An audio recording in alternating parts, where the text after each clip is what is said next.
à des fins de documentation. Je viens de rencontrer le propriétaire et puis il semble vouloir trouver n'importe quelle raison pour ne pas donner un dépôt. Chose qu'il n'avait pas le droit au départ de demander, ce que j'ai su.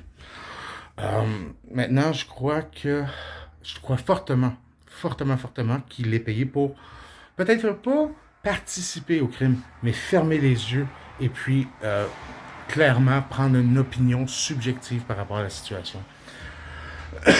Et aussi le fait que tous mes arrangements précédents pour transférer de loyer ou habiter quelque part ont échoué. J'en ai deux qui se sont avérés genre juste plus existants, avec des adresses fictives, et j'en ai une qui m'a rappelé, puis je sentais la peur à travers sa voix qui « Ah, oh, mais là, je suis pas sûr, hein, puis qui commençait à douter fortement. C'est signé mon harcèlement. C'est tout le temps comme ça que ça se passe. Ça fait 6 fois que je recommence ma vie, c'est tout le temps la même chose qui arrive, c'est tout le temps le même procédé. Sauf que cette fois-ci, j'ai décidé de combattre, de l'affronter, puis de le dire à haute voix. Euh, Ça sonne fou, oui, ok, peu importe ce que les gens disent. Je vais respecter la personne qui a une opinion après avoir analysé les faits. Ça, c'est clair, net et précis. Je cherche une quelconque autorité compétente pouvant m'aider dans le domaine. Et puis, il s'avère que les personnes qui me harcèlent ont un statut assez autoritaire au point de faire que la police ne m'aide pas. Tu sais. On vit au Canada. Je n'ai pas le droit de me défendre si j'ai intrusion dans ma vie privée ou qu'on tente de me tuer. Il faut que j'alerte les autorités. Les autorités couvre les personnes qui me harcèlent. J'ai par 2 fois tenté d'émettre une plainte par rapport à cette personne-là qui a été clairement refusée par la police. Je me suis informé, c'est illégal de refuser une plainte. Eh bien, on me l'a fait de par 2 fois. Alors, il y a même une fois où j'ai appelé, j'avais des preuves en main, puis tout ça.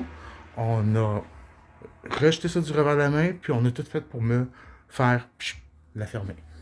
Ici, je parle de la police. Est-ce que c'est l'autorité policière qui est corrompue? Genre un juge suprême du Canada qui a la main assez longue pour corrompre ce monde-là? Est-ce qu'ils sont corrompus individuellement chacun?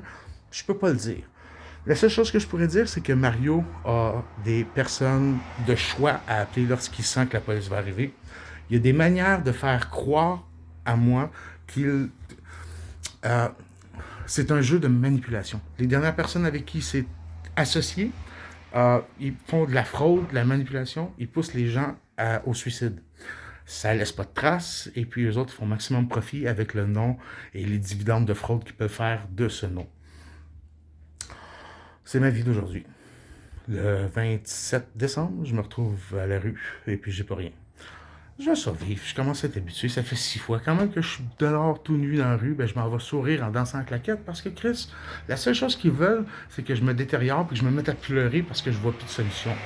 Ça fait juste me rendre plus fort. Ça fait juste faire en sorte que je vais continuer et m'acharner, et ce, de la bonne manière, c'est-à-dire avec aucune violence et de par diplomatie, je vais contrer tout ça. Pendant que les autres passent leur journée à mentir puis à payer les gens, moi, tout ce que j'ai, c'est des jogging troués et la vérité. Et je m'en vais m'en servir à plein. Et puis Dieu, depuis que j'ai commencé à croire à lui, m'a donné un gros cerveau. Fait que je vais m'en servir aussi pour les affecter. Et puis, on verra ce qui arrive, mais j'ai plus rien à perdre. Faut jamais enlever les raisons de vivre à un petit gros qui aime seulement les pizzas pochettes puis joue au PlayStation.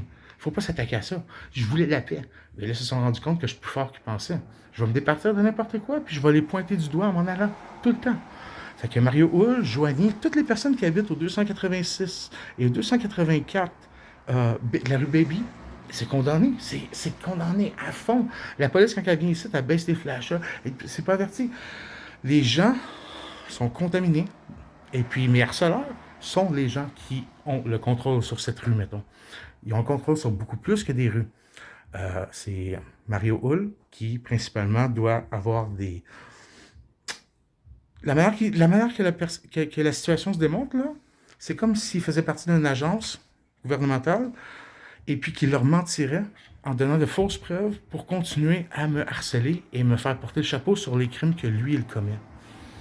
Comme ça, il peut arriver comme la personne qui sauve la situation, mais en fait, c'est lui qui crée ça de toutes pièces, puis moi, j'ai jamais rien fait. Euh, il va prendre des vidéos de moi qui se cogne un orteil en train de sacrer, puis il va la filmer, je sais pas, la copier-coller avec... Regarde, il fait affaire avec des pros artisans de la remake vidéo. Fait que pour lui, il a réussi à contrôler tout mon environnement. Et puis le tout, ben, c'est parce que premièrement, Mario, c'est un psychopathe qui ne veut pas se faire pogner.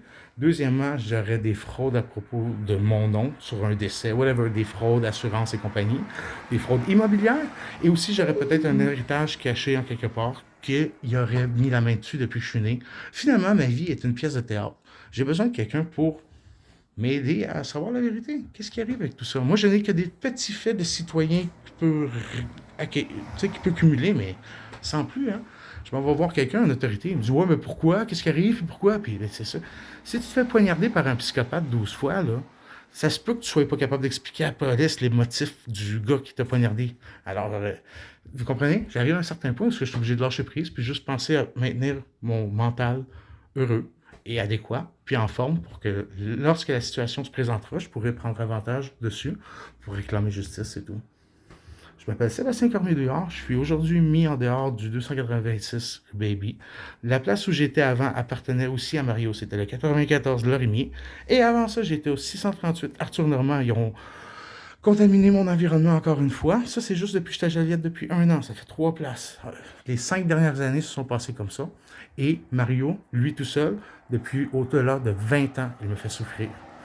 En me suivant de proche, puis c'est un genre de psychopathe qui se sert de ses capacités psychopathes pour avancer dans le domaine des agences gouvernementales pour pouvoir se faire un nom. Euh, c'est ça. Soit vous m'aidez, soit vous riez, soit vous faites ce que vous voulez. Ce qui m'aide, par exemple, c'est d'avoir de l'attention puis que mon histoire soit reconnue. Puis posez-moi les questions que vous voulez. Moi, je réponds avec honnêteté.